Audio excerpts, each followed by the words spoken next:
Olá, tudo bem? Eu sou o Ângelo Lira, do Programa de Pós-Graduação em Relações Internacionais Santiago Dantas, da Unicamp, Unesp e da PUC São Paulo.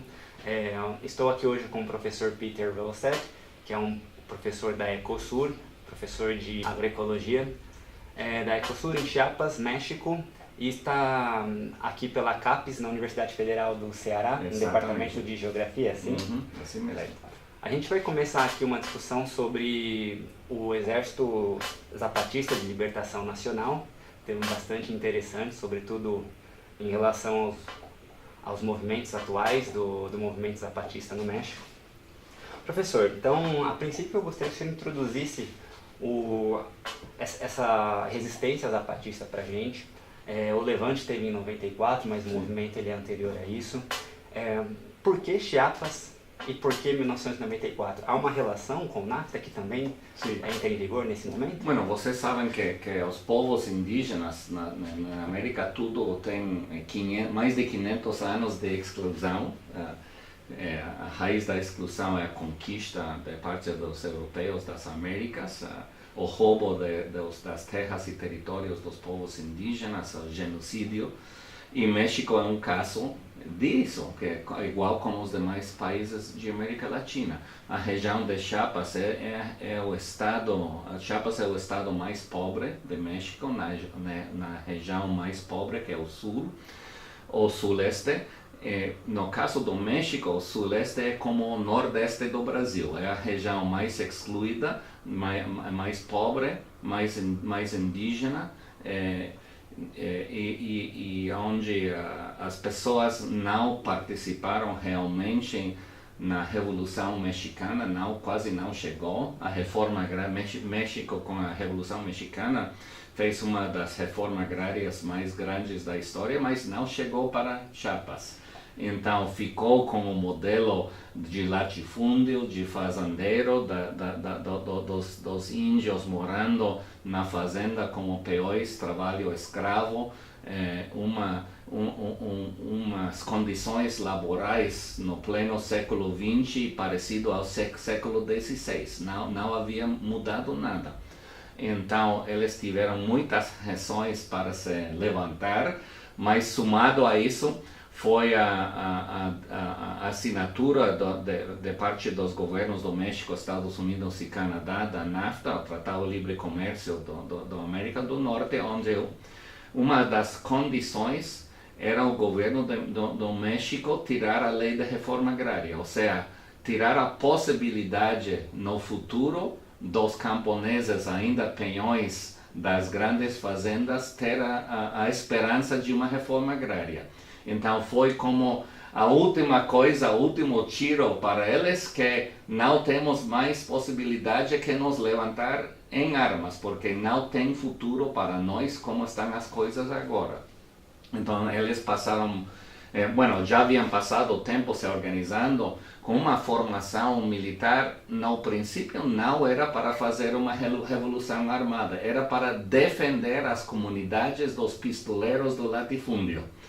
Foi a ideia original, mas quando o governo anunciou as reformas neoliberais para o NAFTA, eles falaram, não dá só a defesa, temos que fazer uma ofensiva para mudar tudo, porque como estão as coisas, nada para nós. Então, mudou a ideia da formação militar deles, de uma ideia da defesa contra os pistoleiros, a ideia de iniciar um processo de revolução armada no México, que começou dia 1º de janeiro de 94, o mesmo dia da entrada em vigor do NAFTA, onde a ideia deles era, como eles falaram, vamos nós lançar. Pode ser que morremos todos, mas vamos morrer de duas maneiras. Ou pode ser que temos sucesso, porque como estamos agora morrendo de doenças curáveis, da pobreza mesma, não dá para nada. Então vamos nós lançar. Tiveram 12 dias de combate com o governo do México. Foi muito difícil para o governo do México sustentar a guerra pelas consequências mediáticas para o México, porque o governo neoliberal havia adotado um modelo totalmente dependente do investimento estrangeiro. E quando os investidores viram cada dia em CNN cena de combate, de bombardeio aéreo de indígenas mortos e tudo, começou a fugir o investimento do México. Então o governo, para parar de estar sangrando investimento, tive que declarar um cessar-fogo. Então, e iniciar um processo de negociações. Nas negociações, acordaram com os zapatistas, com o exército zapatista indígena, uma série de mesas de negociação temáticos. E a primeira mesa foi a mesa de direitos indígenas, mas depois iam a negociar a política econômica nacional e outros temas.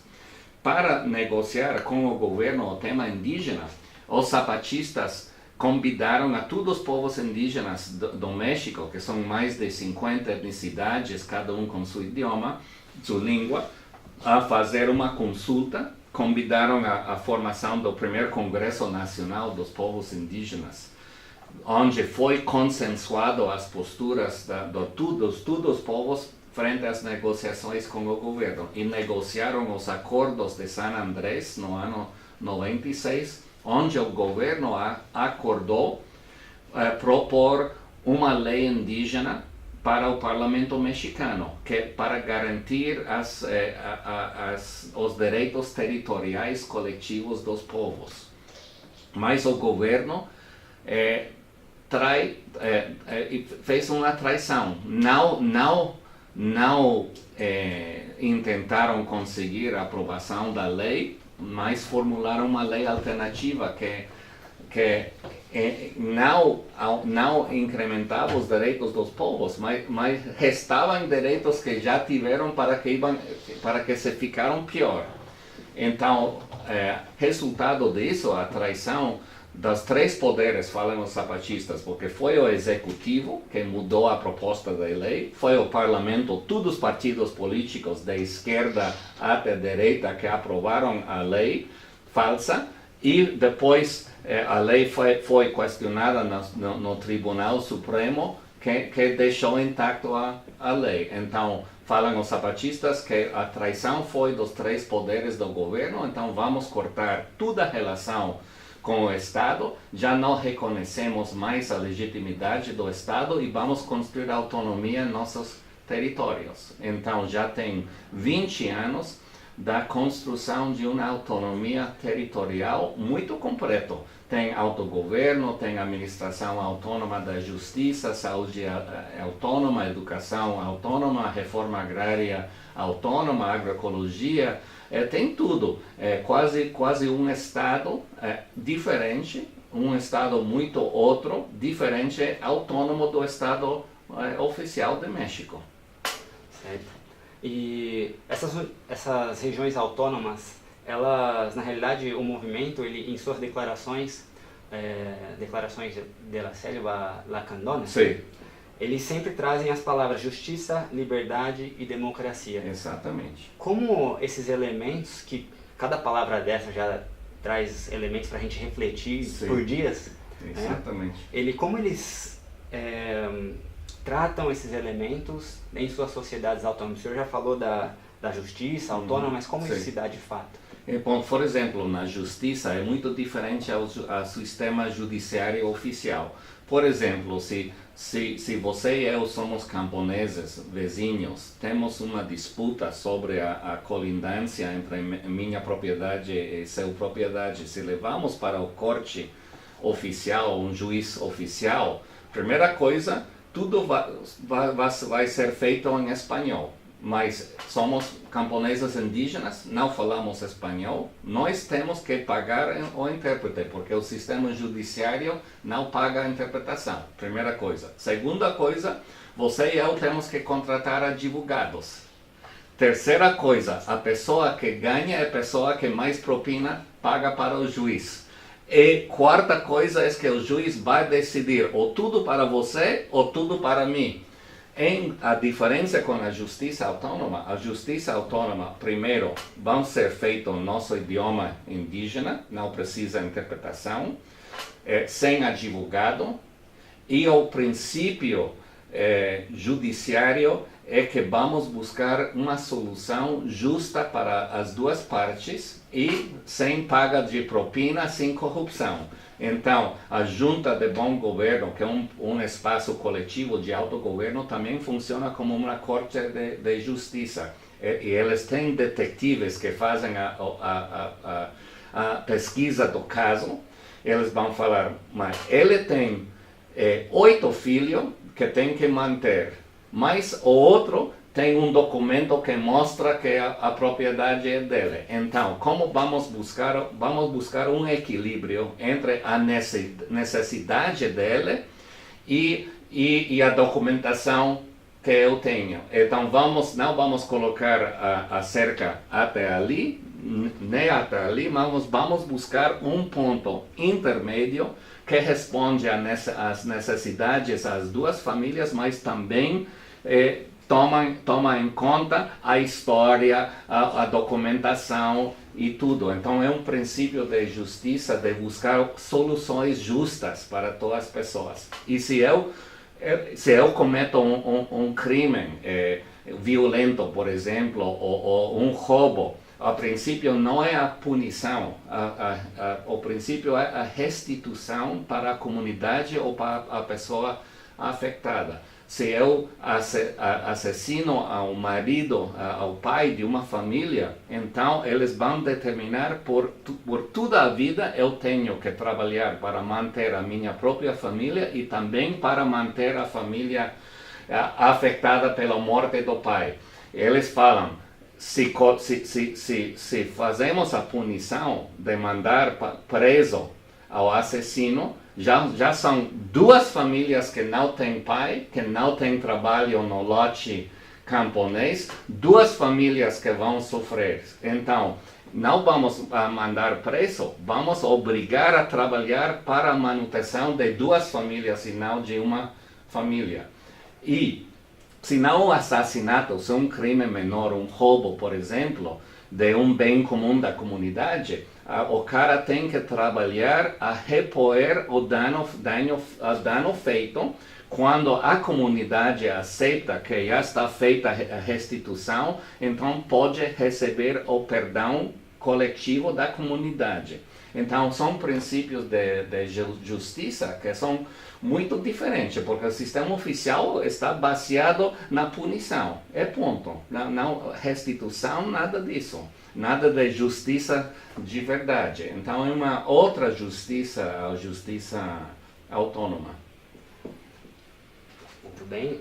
Anteriormente o senhor falava da questão indígena como um todo, né? Então a América Latina ela chega a ter mais de 30 milhões indígenas, né? Desde Mapuche no sul do Chile, Quechuas, os Maias no México. E esses movimentos, eles de certa forma buscam por reconhecimento, não reconhecimento apenas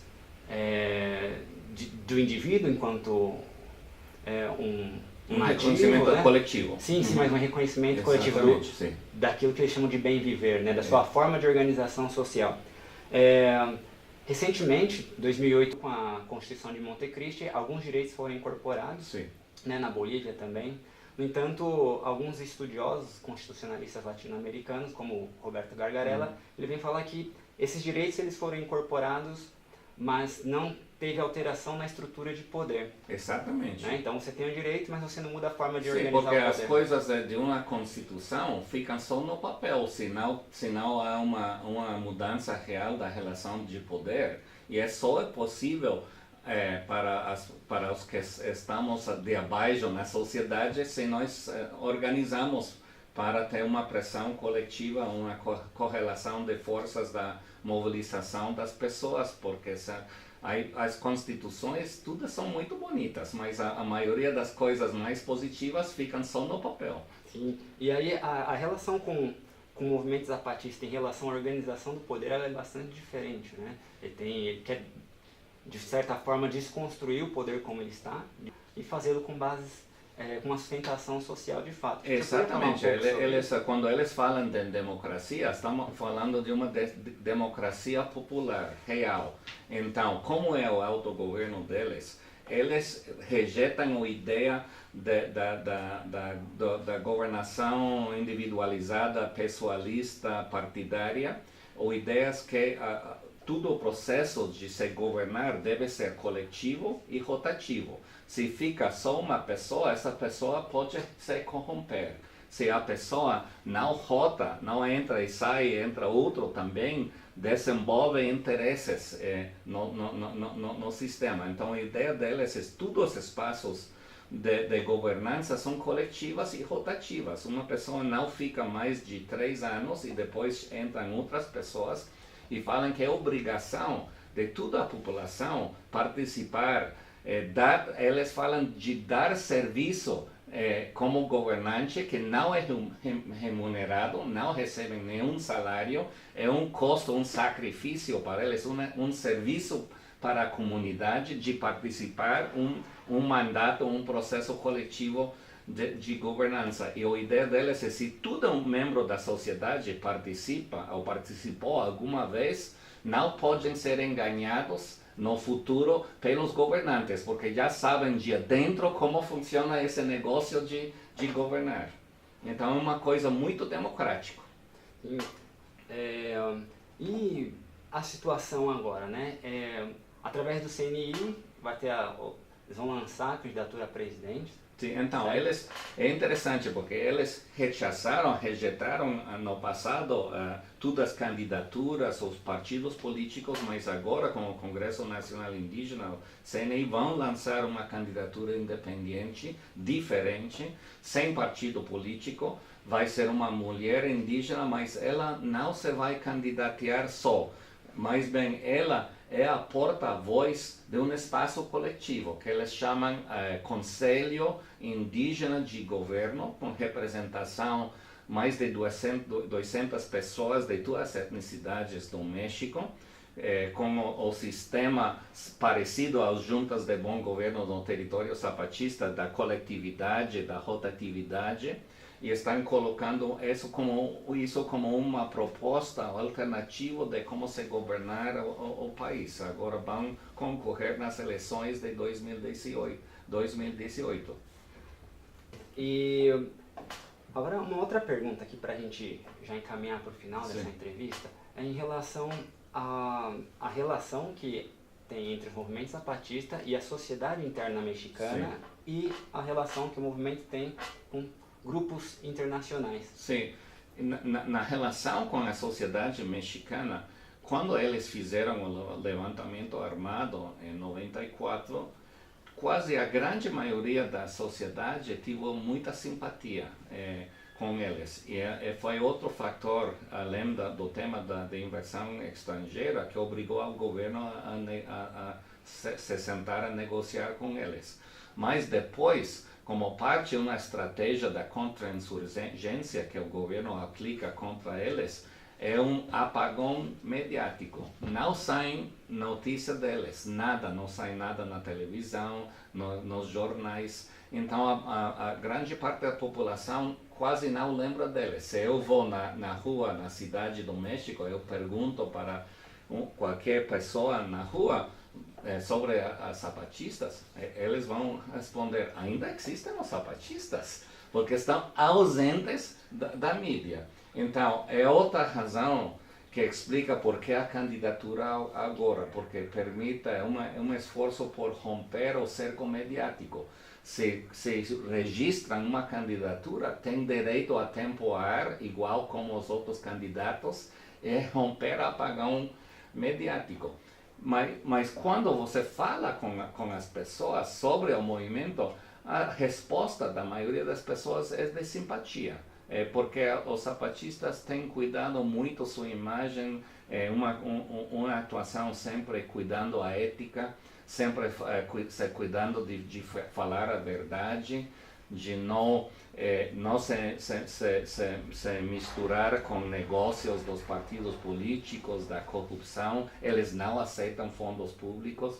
Então, eles têm quando as pessoas lembram deles, quase sempre a opinião é muito favorável. Então vamos ver agora com a campanha e a visibilização como eles podem ou não podem, vamos ver, recuperar o terreno que perderam durante os anos, as 2 décadas de apagão mediático. Também ao nível internacional, muitas pessoas de outros países, eles tiveram um perfil muito alto quando saíam muito na mídia, mas também apagão mediático no próprio México também ficou como um apagão mediático internacional. Então, eles são agora menos conhecidos que 20 anos atrás, mas têm os mesmos princípios, têm avançado muito na construção da autonomia, de outra maneira de fazer política, de outra sociedade, e também nos movimentos sociais de outros países existe muita simpatia com eles, eles são vistos como um exemplo, uma luta muito emblemática. Eles são, muitas pessoas falam, são os mais avançados na coerência entre o discurso e a prática, e são um exemplo para todos os movimentos sociais de América. E quando a gente fala que são exemplos para os movimentos sociais, em termos de exemplos na questão da inclusão, né, de gênero, porque Sim. eles não se limitam apenas ao coletivo indígena. Em suas Exatamente, declarações, sim. eles chamam povos... Um ponto muito importante, porque aunque eles são identificados como uma luta identitária da cultura indígena, mas eles estão em contra da fragmentação das lutas pelas identidades distintas. Eles falam que precisa construir a unidade em base a reconhecimento de nossas diferenças. Então, eles têm construído alianças muito fortes, por exemplo, com o movimento LGBT, com os sindicatos de prostitutas, com diferentes setores excluídos da sociedade. Eles falam muito aunque somos camponeses indígenas, nosso movimento é para todo o povo pobre do país. E vamos cada um reconhecer nossa identidade, mas não deixar que nossa identidade nos divida, mas vamos nos unir respeitando nossas diferenças. A frase mais famosa deles é um mundo onde quepan muitos mundos em espanhol, que seria um mundo com espaço para muitos mundos diferentes. Certo. E nesse período de mais de 20 anos, considerando o Levante 94, quais poderiam ser, em forma de modo sintético, os avanços e os obstáculos que ainda estão por vir? Porque no momento eles buscam, através dessa candidatura, inclusive expandir-se para não... Exatamente. Eles têm grandes avanços na construção da autonomia. Tem um sistema educativo avançado, sistema de saúde, justiça, democracia, inclusão das mulheres, da juventude, como grandes avanços. Como limites, tem o problema em seu território dos paramilitares, dos programas assistencialistas do governo que oferece dinheiro para qualquer que saia do zapatismo, para promover que existam ex-zapatistas que poderiam entrevistar na mídia. E a nível nacional, tem feito vários intentos, esforços de construir movimentos nacionais não partidários para mudar todo o México, mas tem encontrado muitas dificuldades. Um é apagão mediático e outro é a utilização pelo sistema dos partidos eleitorais da esquerda, dizem que é esquerda, para se enfrentar contra o zapatismo. A primeira trincheira da defesa do sistema neoliberal no México está sendo feito pelos partidos eleitorais da esquerda em contra do zapatismo por ser muito radical. Então, tem sido um limite muito grande para ele se expandir, por exemplo, no movimento sindical ou no movimento camponês convencional, que estão mais articulados com os partidos políticos. Então, isso tem sido um limite muito forte e vamos ver se conseguem superar isso agora com a candidatura. Tá ok, professor, muito obrigado pela sua atenção e disponibilidade. Acredito que foi uma discussão bastante interessante e rica para as pessoas que vão assistir. E, mais uma vez, obrigado. Obrigado a você.